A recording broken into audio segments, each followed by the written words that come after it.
standing up here talking to people who know a lot more about BIM than I do, but I suppose as a director of the practice that needed to make decisions and make changes, I'm going to give an account of maybe the pros and cons of, I suppose, starting up with BIM and developing a team around that. I suppose the project itself, maybe just talk a bit about ourselves. We were established, we're a new firm since 2010. We, obviously during the recession, there wasn't a lot of investment in BIM, and it's really only since things have improved in the last 3 or 4 years that I think the industry is starting to invest more in it.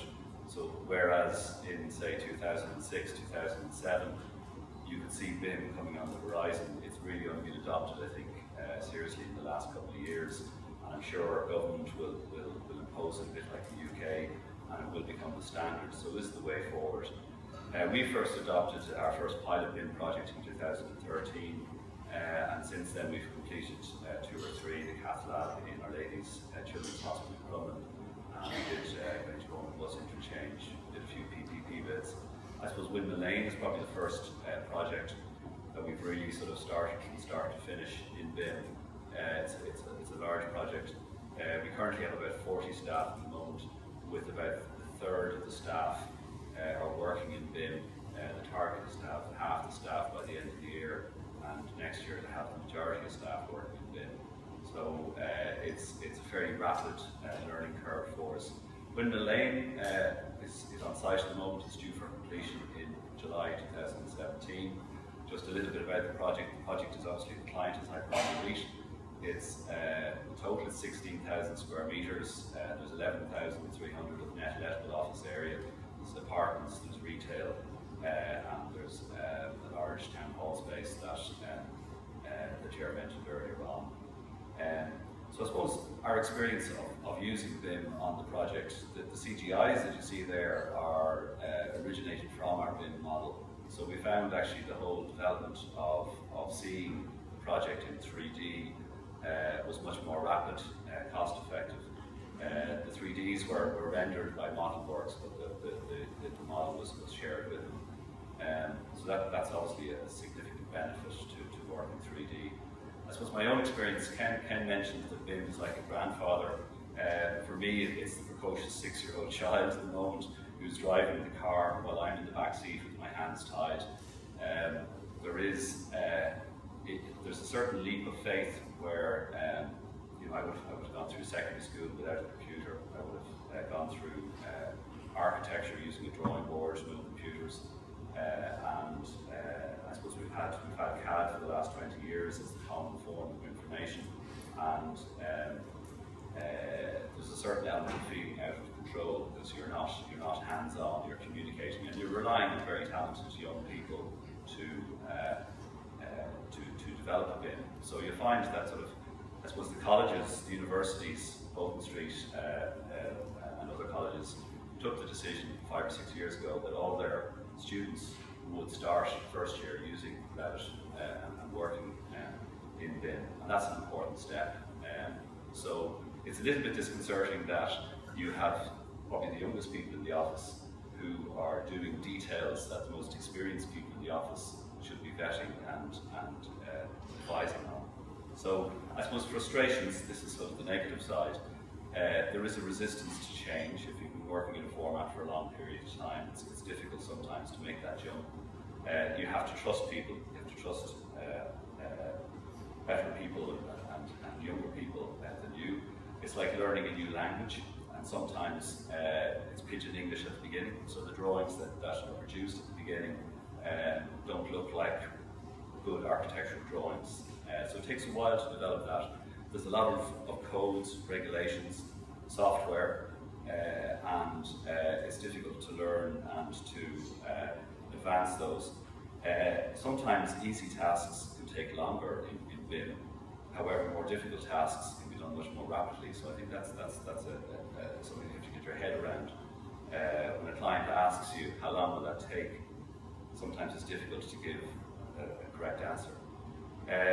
All parties have to buy into it, and I suppose in Windmill Lane we're very lucky that we're working with Arabs on the M&E side, Cora on the civil structural, and John Paul's. So we're dealing with people who are all very good at BIM, and that helps sort of raise the level. We did find sort of unusual things, like our facade supplier, big international supplier that do work all over Europe, they don't use BIM. So we managed to get them to do their bracketry to the main structure in BIM, but all the other drawings were done as 2D drawings. And in terms of the BIM model, we showed it as solid sticks and glass planes. I suppose there's other things that I found frustrating about BIM, things like the numbering system that Ger mentioned. It's not a logical sequence. And I suppose having used the NBS spec system for donkey's years, learning a new NBS system, I think it's a difficult thing to suddenly sort of adopt, but I can see the benefits of it. The old NBS wouldn't have had references for M&E items, etc. So NBS Create encompasses more building components. It is more expensive initially. It is an investment in the office. It costs a lot to train staff to buy the software. Another frustration would be that maybe it's not a computer game. The model doesn't have to be absolutely perfect. It's really about feeding a contractor with information. For us at the moment, it's about feeding the contractor with information, and ultimately it's about handing over a coordinated model to the client that their FM team can use. And I suppose Ken mentioned it earlier on as well. It's suited to certain clients. Other clients who don't have, say, a building and services department or an FM division, it mightn't be as relevant now, but it is a huge asset to have. So the benefits, I see it almost like a sort of building a snowman, that it's something that you build up slowly, and that common data environment, it increases in size and scale, and you become more intelligent. It's your office, you can use that investment into future projects. It makes it more efficient. You're also working in 3D, which is a great advantage. You can see the project in the round. You can do quite a lot of design quick options at speed. You're linking the sort of laborious tasks like schedules to your GAs. So when you make a change to a GA, your schedules change as well. So you can create options more quickly. There's probably better design team coordination, especially from an M&E point of view. I think the whole kind of clash detection, and also I suppose the development of families and details that you can use in the future is a great asset. And obviously the FM side is a great benefit to the client. On Windmill Lane, we started in late 2014, and I suppose at that stage we had to get a planning application in very quickly. So at that stage we worked in 2D, so we used standard microstation drawings to lodge the planning application in February. We used ArcDocs around the same time to take the planning drawings and develop the base model for us. We then took over that base model in April, and we developed that through to the tender stage in September. So from April to September it was fairly intensive, because during that process there was a series of additional planning applications that were lodged as well, and we had sort of hybrid planning applications where we were still using DWGs, even Photoshop in a sense, and InDesign, while we developed the Revit model further and further. So the program was quite intensive, and I think it's bearing fruits. It's fruit now, in the sense that we have a fully operational BIM model, which hopefully we'll be handing over to the client in July this year. So this, just in terms of the process, we used a combination of 2D drawings at the beginning, but ultimately developed into 3D CAD. So I suppose the collaboration and coordination of having your structural engineers model, our model, and the M&E engineers model all federated into a combined model. And then when John Pauls were appointed, the model sort of being effectively controlled by them, and all this sort of data that's now being inputted into that as each subcontractor upgrades the model with their information.